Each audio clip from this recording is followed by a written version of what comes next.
अपने जीवन में हमेशा खुश रहने के लिए क्या करें? अगर ऐसा सवाल आपके मन में है तो दोस्तों इसको समझना बहुत आसान है। अगर आप अपने जीवन में हमेशा खुश रहना चाहते हैं तो सबसे पहले आपको इस संसार का चिंतन छोड़ना पड़ेगा, विषय का चिंतन छोड़ना पड़ेगा।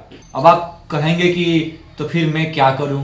क्योंकि सुबह से लेकर शाम तक पूरे दिन हम लोग सिर्फ इस संसार का ही तो चिंतन करते हैं, विषय का ही तो चिंतन करते हैं। रुपया, पैसा, घर, गाड़ी, बंगला और भी जितने संबंधी हैं उनका, नौकरी का, बिजनेस का, वगैरह वगैरह बहुत सारे चीजों का हम चिंतन करते हैं। हमारा दिन का शुरुआत होता है यही सोचते सोचते और दिन का अंत भी होता है यही सोचते सोचते। अब आप जो इसको सोचते हैं, चिंतन करते हैं, मेरे पास गाड़ी हो जाए, घर हो जाए, अधिक पैसा हो जाए, मैं अपने बिजनेस में बहुत अच्छा करूं, मैं जॉब में बहुत अच्छा करूं, मेरे परिवार वाले खुश रहें, चाहे वो पॉजिटिव सोच हो या फिर निगेटिव सोच हो, दोनों ही दुखदाई हैं। अगर हमारे अनुकूल होगा यानी हमारे हिसाब से होगा तो हम खुश, और हमारे हिसाब से ना हुआ तो दुखी। तो कुल मिला जुलाकर यही समझ आता है कि इस संसार का अगर हम चिंतन करेंगे तो हमें दुख ही मिलेगा, कभी खुशी नहीं मिलेगी। और हमें अपने जीवन में खुश होना है क्योंकि सबका यही चाह है कि हम अपने जीवन में खुश हो।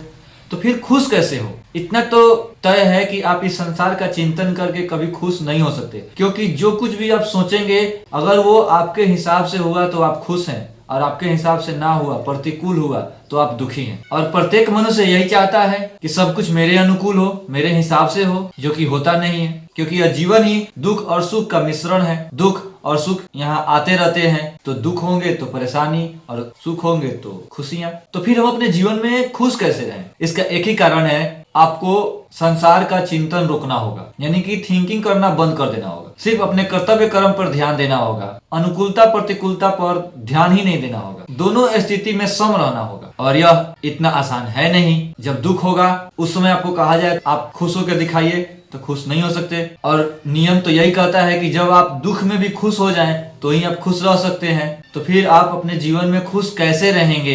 इसका क्या उपाय है? तो इसका उपाय यही है दोस्तों, आपको अध्यात्म को जानना होगा, आपको अध्यात्म को समझना होगा और अध्यात्म को अपने जीवन में उतारना होगा। कुल मिला जुला कर अगर हम कहें तो आपको नाम जप करना होगा और सत्संग सुनना होगा। वहीं से आपका बुद्धि शुद्ध होगा, बुद्धि पवित्र होगा, फिर आप अपने जीवन में हमेशा खुश रहेंगे। चाहे अनुकूल हो या प्रतिकूल, किसी भी परिस्थिति में आप हमेशा अपने जीवन में खुश रहेंगे।